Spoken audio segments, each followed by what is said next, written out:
Bueno, hoy hablamos de nutrición con nuestra Nutri, Lucía Alba. ¿Cómo estás? ¿Cómo estás, Lourdes? Bien, ¿y vos?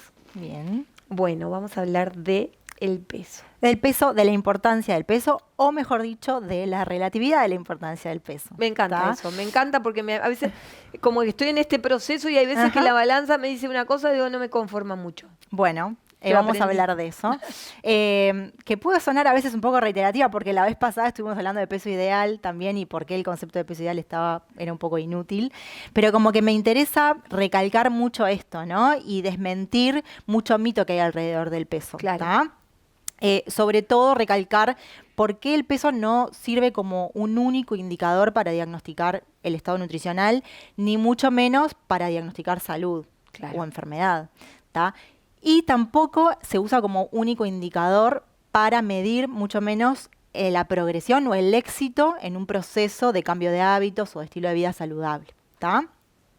Pero ¿por qué le damos tanta importancia al peso? Y porque estamos metidos ahí con la balanza. Ahí va, porque como hemos hablado también en otras oportunidades, vivimos dentro de una cultura Claro. de dieta, ¿no? La cultura de dieta, que es este sistema de creencias que te dice que, bueno, que las personas delgadas son más valiosas, que son más sanas, ¿no? Es aquella que te felicita cuando te ve más delgado, de pronto sin saber cuál fue el proceso que tú transitaste para llegar a ¿Qué hay atrás de ¿Qué hay esa detrás qué hay de detrás eso? de esa delgadez? Exactamente. O te hacen creer que cuando seas más delgado vas a ser más feliz, más exitoso, más querido.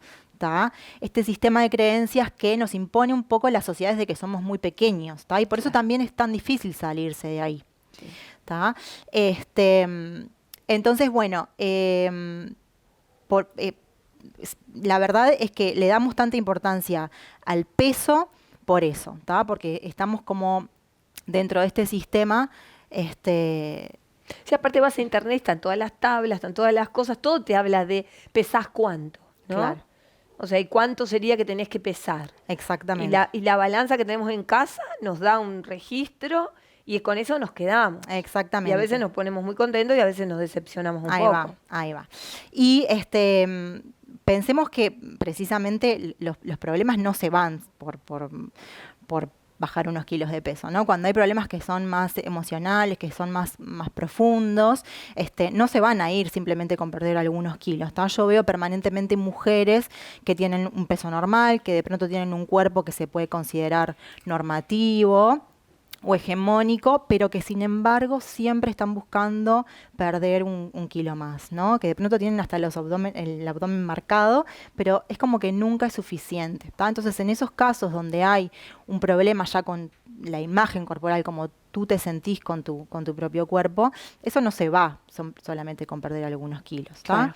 Del mismo modo, del modo contrario, ¿tá? En las grandes obesidades muchas veces hay historias y hay temas emocionales muy profundos y muy complejos, en los cuales no me meto porque no soy psicóloga, pero que no se van simplemente por perder algunos kilos, sino son tratados de una forma más integral, ¿tá? Y más multidisciplinaria, digamos. ¿Pero qué es precisamente el peso? El peso es simplemente la sumatoria de todos los tejidos corporales, ¿tá? Básicamente el cuerpo está formado por dos grandes compartimentos, que son, por un lado, la masa grasa, y por otro lado, lo que llamamos masa libre de grasa o masa magra, y ahí encontramos el músculo, el hueso, el agua y todas las células que no forman parte del tejido adiposo, ¿tá? Sabemos que además la proporción de estos componentes puede variar con la edad, con el sexo, con el nivel de actividad física, con el tipo de dieta o incluso hasta con algunas enfermedades, ¿tá?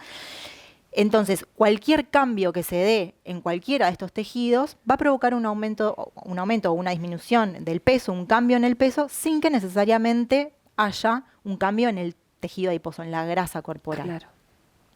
Sin embargo, muy a menudo seguimos vinculando el estado nutricional con dos medidas antropométricas como el peso y la talla, ¿tá? A través de un índice que es muy conocido, que es el índice de masa corporal, el IMC, que a pesar ya de tener un montón de objeciones y de haber sido ideado, creado hace más de 200 años, lo seguimos utilizando en consulta los nutricionistas y los médicos como un primer indicador, como un primer diagnóstico de estado nutricional.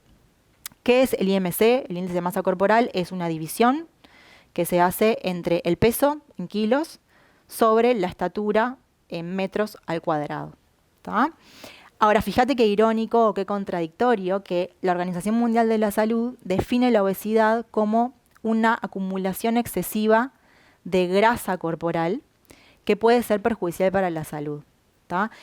Y yo con el IMC en realidad no estoy midiendo grasa corporal, estoy midiendo solamente el peso. ¿Tá? Claro, no tengo registro de la grasa que hay dentro de ese peso. Exactamente. O sea, es como una bolsa que tiene un montón de cosas, ahí adentro está la grasa. Claro. Pero no sé qué porcentaje de ese peso es la grasa. Exactamente, exactamente.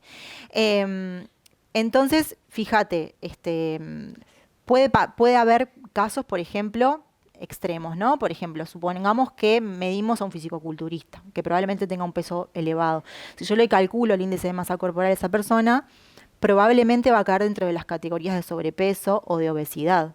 Y sin embargo, si uno lo ve, claramente esa persona exceso de grasa no tiene en ningún lado, ¿no? Esa persona no calificaría como obesa. ¿Tá? No califica como obeso. No. La palabra obeso es tener más grasa. Exceso de grasa corporal. Exceso de grasa corporal. Exactamente. Fíjate que la definición de la OMS me dice que la obesidad es un exceso de grasa corporal que puede ser perjudicial para la salud. O sea, tampoco me dice que la obesidad sí o sí es perjudicial. Claro, implica estar enfermo. ¿Tá? Claro. Esos son dos conceptos bien importantes. Y del mismo modo, lo contrario, supongamos que medimos a una persona que ha sido sedentaria toda su vida, que no se alimenta muy bien, que digamos, entonces esa persona puede tener un peso normal. Yo le hago el índice de masa corporal, me da normal. Pero, sin embargo, probablemente esa persona, si es sedentaria y se alimenta mal, tenga muy poquito músculo y tenga un exceso de grasa corporal. Claro. Y esa persona calificaría como una persona obesa, a pesar de tener un peso normal. Claro. ¿Se entiende? Sí, totalmente. Entonces, si bien es cierto que sí, la mayoría de las veces un exceso de peso, un peso elevado, un IMC elevado, se correlaciona con un exceso de grasa, no podemos decir que el IMC es fiable en el 100% de los casos porque existen estos extremos, estas excepciones. Y además el IMC tampoco discrimina entre edad, entre sexo, entre composición corporal. Claro. Cuando sabemos bien que el sexo, por ejemplo, puede variar en cuanto, según el sexo, la composición corporal puede variar, según la edad también. ¿Tá? Entonces no podemos quedarnos únicamente con el valor del peso. ¿Tá? Pero además, como te decía hoy, tampoco el peso es un indicador de el éxito en un proceso de cambio de hábitos o de estilo de vida saludable. ¿Tá? Porque el peso, más allá de la composición corporal, puede verse afectado por muchísimas cosas, muchísimos factores externos. ¿Está bien? Sí. Por ejemplo, supongamos que tenemos una patología digestiva, ¿tá? que nos provoca inflamación, que nos provoca distensión abdominal, ¿tá? Gases, por ejemplo. Eso va a hacer que yo pese más. ¿Está bien? O retención de líquidos. Retención de líquidos también. ¿Tá? Por ejemplo, el síndrome de intestino irritable, la celiaquía, por ejemplo, son patologías que dan distensión abdominal, eso aumenta el peso. El estreñimiento también aumenta el peso. ¿Tá? La toma de algunos fármacos que pueden favorecer la retención de líquido también me van a hacer aumentar de peso. La etapa del ciclo menstrual, yo siempre hablo de esto, durante la menstruación podemos pesar entre 1 kilo y 1,5 kilos más, ¿tá? Porque hay inflamación, hay acumulación de líquidos de sangre a nivel del útero. ¿Tá? Es que en el correr del día, te pesás de mañana, te pesás de tarde y puede haber 1,5 kilos de diferencia. Exactamente, depende de la balanza en la que me peso. Totalmente. También, depende de la hora del día, seguramente a la mañana peso 2 kilos menos que a la noche, claro. Porque estoy en ayunas, porque seguramente me pese sin ropa, porque no hay retención de líquidos. ¿Tá? Si comí, si estoy en ayunas, si tomé agua, ¿está bien? Si estoy en estado de deshidratación o de sobrehidratación, también va a variar el peso. Si tomé alcohol, sabemos que el alcohol deshidrata, pero a su vez también favorece la retención de líquidos para compensar esa deshidratación. ¿Tá? Si hice actividad física, siempre después de la actividad física pesamos un poquito más porque el músculo tiende a retener más agua. Claro. Entonces, ¿de qué forma sí podemos, que para mí es mucho más valioso, medir el proceso o el éxito en un proceso de cambio de hábitos? Bueno, por ejemplo, a través de las circunferencias, de los contornos, ¿tá? A veces no hay modificación en el peso, pero sí baja la circunferencia de la cintura, ¿tá? O, por ejemplo, la propia persona se da cuenta con la ropa, ¿tá? Que hay ropa que le queda más holgada, o ropa que antes no le entraba, que ahora sí le entra. Pero además, supongamos que no hay cambios en el peso, pero esa persona logró incorporar más frutas y verduras a su dieta, logró aumentar su ingesta de agua, logró mejorar su vínculo con la comida, ya no ve la comida como alimentos buenos, malos, que engordan o no engordan, y puede disfrutarlo desde otro lado. La persona que bajó su nivel de ansiedad o aprendió a gestionar más su nivel de estrés sin recurrir a la comida, ¿tá? La persona que dejó de ser sedentaria y empezó a moverse un poco, también como una forma de bajar el estrés y de placer, ¿tá? Para mí esos factores son mucho más importantes y valen mucho más que un simple número Que el número de en la balanza. Entonces, no se trata solamente de perder peso a cualquier costo, ¿tá? Porque eso sería poner la carreta delante de los bueyes. En realidad, el proceso es fundamental. Claro. ¿Tá? Lo que tenemos que hacer es una reeducación nutricional para poder... Pero por eso hay que ir a un profesional. Claro, sí. Porque si no, nosotros en la balanza en casa nos da una... O sea, a veces podemos pensar, estoy haciendo las cosas bien y en realidad te mandaste un ayuno de no sé cuántas horas, no tomaste ni agua o hiciste ejercicio brutal para...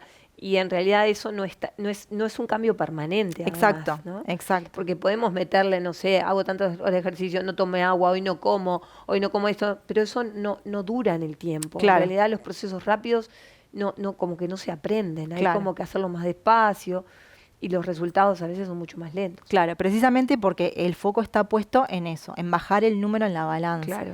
¿Tá? A cualquier costo y sin ver los perjuicios que eso nos puede traer. Exacto. Entonces, en este caso, lo del fin justifica los medios no se aplica tanto, ¿no? Los medios y el proceso por el cual llego a eso es muy importante y es precisamente el que me va a dar una mejor salud y el que me va a permitir mantener en el tiempo esos hábitos. Totalmente.